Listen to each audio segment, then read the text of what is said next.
Hi everyone, I'm glad you're here. Thank you very much for joining me. Continue to pray for Texas and those that are all affected from the havoc when Hurricane Beryl went through. You know, there's still people who don't have power. 2 weeks ago today, 14 days, on July 8th, Hurricane Beryl made landfall. And people are dying from the lack of power, heat-related deaths, and those that need life-saving equipment. They're in dire straits. We need to continue to pray for them. Many are leaving Texas because of this. Many are leaving the Houston area. Power Outage U.S. currently says that there's over 15,060 homes and businesses that do not have power as of today, July 23rd. This is so unacceptable.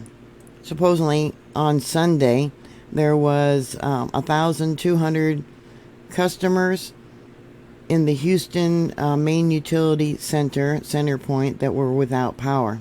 It is unclear if those customers have been without power since Beryl hit the Gulf Coast on July 8th as a hurricane, leaving more than 2 million customers in the dark, mostly in the Houston area. More than 135,000 CenterPoint customers had no power on Monday night. Today's Tuesday. The utility company is greatly downplaying it, saying that customers without power were predominantly in isolated instances where homes or equipment sustained severe damage from the storm. They're also saying some of the current outages could be related to thunderstorms that passed through the area Saturday morning. For safety reasons, their crews pause their work when there is lightning. Hi everyone, I'm Mary with MaryGreeley News. Thank you for joining me. Please like, please share, and subscribe. The mainstream media is not talking about this. We need to continue to pray for those people in Texas. According to AccuWeather, at least 14 Houston area deaths were confirmed to be from the hurricane that passed through, including 7 people that ranged in age from 50 to 110. Those people died from heat exposure due to the power loss. People are still dying. Over 20 people just in Harris County has been related to the storm, either from the storm itself, trees down, or the power outages. Older people are especially vulnerable, and authorities warn the number of fatalities will grow. The number has grown. It's up to 23 people who have died. That's for the entire state of Texas, evidently. State and local officials, including Texas Governor Greg Abbott, have scrutinized the utility company for the prolonged power outages in the Houston area. Last week, Abbott gave Central Point Energy a deadline to develop a plan to minimize future outages or face unspecified executive orders to address its shortcomings. There's been talk about negotiations for contract workers.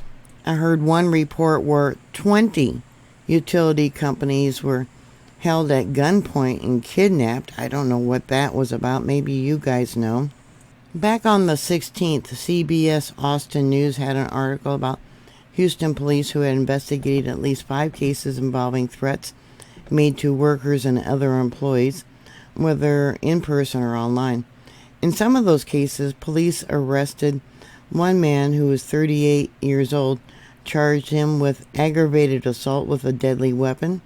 They said that evidently the man pointed a gun and threw rocks at Energy Point workers who were at a staging area. Central Point CEO Jason Wells said over 100 linemen had to be evacuated from a staging point area on Saturday. He said that threats are counterproductive as crews have been moved to safer areas, delaying their work. Their vehicles evidently have been broken into, and residents supposedly are refusing to let linemen enter their property. Ed Allen, a business manager for the International Brotherhood of Electrical Workers, local union number 66, which represents workers at Centerpoint said in his 42 years in the industry, he has never seen a response like this where workers are being threatened. He said that he spoke to one crew that said while they were working in a suburban neighborhood there in Houston, several men stood across the street from them and held an assault-style rifle in a menacing way. Harrison County Commissioner Adrian Garcia said the threats to Central Power workers and out-of-town crews only make it harder and longer to get your lights back on. There was one out-of-town worker who posted a post on Twitter. Here's one post that says, linemen working to fix damaged power grid in Texas are being poisoned and shot at. Union boss calls for help. The one post talked about how their water had been spiked with fentanyl, I believe, and one of the workers ended up in the hospital. I'll give you a link to this Twitter post. It says, lineman working in Houston to restore power after the hurricane says that one of his colleagues was poisoned with fentanyl-laced water after accepting it from a member of the public. He says, too, that there's over 14,000 utility workers in the area. 14,000, that's a lot of utility personnel. I believe this video says that he will never go to Texas to help them out again because of the violence that is going on there. There is a friend of my daughter's boyfriend's mother who's actually supposed to arrive from Texas there because, one, the violence there, but they felt so unwelcome in Texas and the community where they lived, which was one of the nicer communities. They were actually the only Caucasian people in the entire apartment complex. And they didn't have any problems, but they just felt completely uncomfortable. And then outside areas, there is so much violence, they really can't enjoy, going out. This was actually posted on July 15th. I'm sure there's a lot of good people there in Houston. AccuWeather also had a report about Theodore Dole, an 81-year-old retired manager with the former U.S. Customs Service. He woke up hot and that was it. The bed was soaked with sweat. And he ultimately checked into a $98 a night hotel room after enduring a compounding crisis of extreme heat and no power for more than a week. He evidently was living in a senior independent living center with about 200 other seniors who also didn't have power. The power since then has been restored, but during the outage, a generator powered one elevator and a large air-conditioned lodge at the complex, a lifeline for many of who are dependent on electric wheelchairs and scooters to get around, and oxygen machines for, heart disease. So I just refreshed this page, and there's currently 18,953 people there in Texas without power. There in Harris County, which is the Houston area, about 2.33% of the businesses, homes.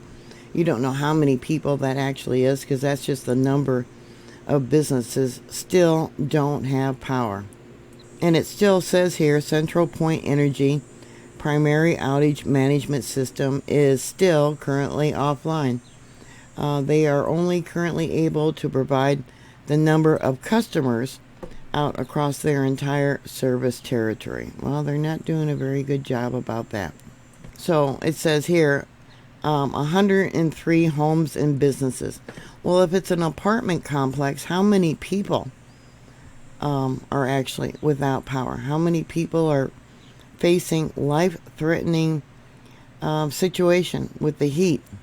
Right now, as I'm making this video, it's only 84 currently, but the humidity is 74%.